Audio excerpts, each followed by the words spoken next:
Bonjour, on est aujourd'hui ici en plein champ parmi les vaches, un paysage idyllique pour cuisiner avec Claire, championne de judo. On va se régaler, vous allez voir ça.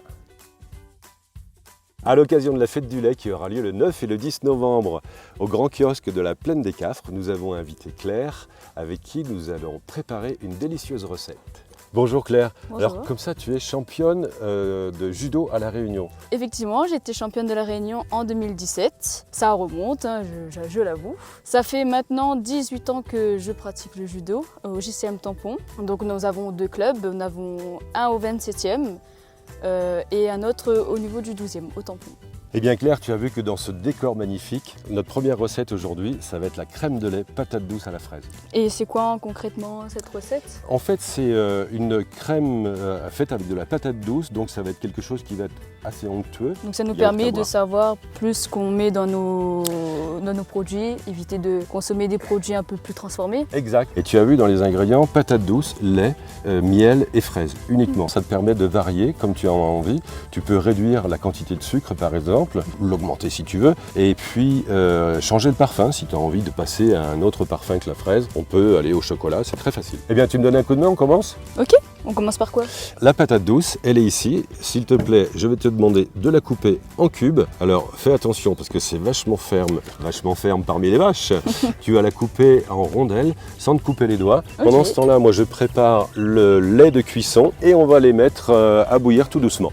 C'est un peu dur à couper quand même. Excellent, c'est superbe. Toutes tes tranches sont faites, elles sont de la même épaisseur. Alors l'intérêt de les faire de la même épaisseur, c'est que tu auras une cuisson plus homogène. Si tu fais des gros morceaux et des petits morceaux, il y en a qui ne seront pas cuits en même temps. D'accord. Donc là, super, là, une belle coupe. On va mettre ça en cuisson maintenant.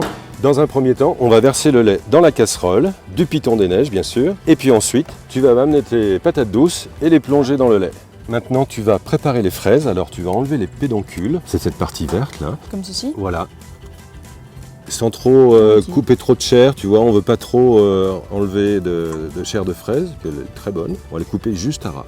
Et bien après ça, Claire, on a presque déjà fini notre recette. J'ai préparé le blender. Maintenant, on va vérifier si nos patates douces sont cuites pour pouvoir les mettre dans le blender avec les fraises et le lait. Alors pour vérifier la cuisson, tu piques tout simplement ton couteau dedans et si la patate douce ne tient pas, elle glisse de la lame, ça veut dire qu'elle est cuite. On peut même faire un autre essai, je peux la casser assez facilement avec les doigts, elle se brise assez facilement, comme ça. Donc, tu vas prendre cette casserole ici, tu vas prendre l'écumoire et les mettre dans le blender s'il te plaît. Là on a de la patate douce blanche, mais tu peux aussi prendre de la patate douce orange, hein, ça ne changera pas beaucoup. Et même si tu veux faire avec d'autres racines, le cambar c'est magnifique, ça va t'apporter, le cambar mauve tu sais, Oui. ça va t'apporter une couleur superbe. Si tu fais par exemple cette même préparation avec de la banane, tu auras, en fait la racine, la patate douce en l'occurrence, te sert à faire la liaison, à épaissir, à donner de l'onctuosité. Mais une autre racine va très bien. Par exemple, moi, j'adore la mangue. Est-ce que c'est possible de le faire à la mangue au lieu de à la fraise? Est-ce que c'est possible de faire avec d'autres parfums? Tu peux le faire avec plein de parfums, tu peux le faire avec de la mangue bien sûr, avec de la banane, même avec du chocolat. Et c'est même important de changer de fruits. En fait, des fraises, il n'y en a pas pendant toute la saison. Des mangues, il n'y en a pas pendant toute la saison non plus. Donc il faut savoir varier les fruits et puis agrémenter avec différents parfums. Bien, je retire cet écumoire. Maintenant, tu vas prendre le lait et le mettre dans le blender s'il te plaît. Fais gaffe, c'est super chaud. Maintenant, on passe tout ça au blender.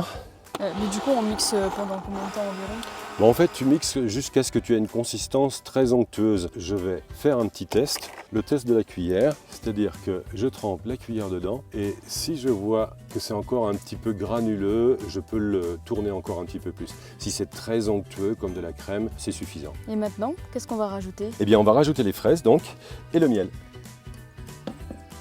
Maintenant, le miel, en fait, moi j'aime jauger la quantité de miel par rapport à la saveur pour éviter de surcharger en sucre tout simplement. D'accord. On passe au blender à nouveau.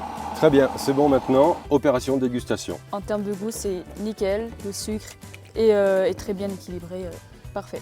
Ok, on a ce petit goût de patate douce, onctuosité, magnifique. Et en plus avec du lait 100% Réunion. Donc Claire, on se donne rendez-vous, et à vous tous aussi, à la Plaine des Cafres le 9 et le 10 novembre au Grand Kiosque pour la fête du lait.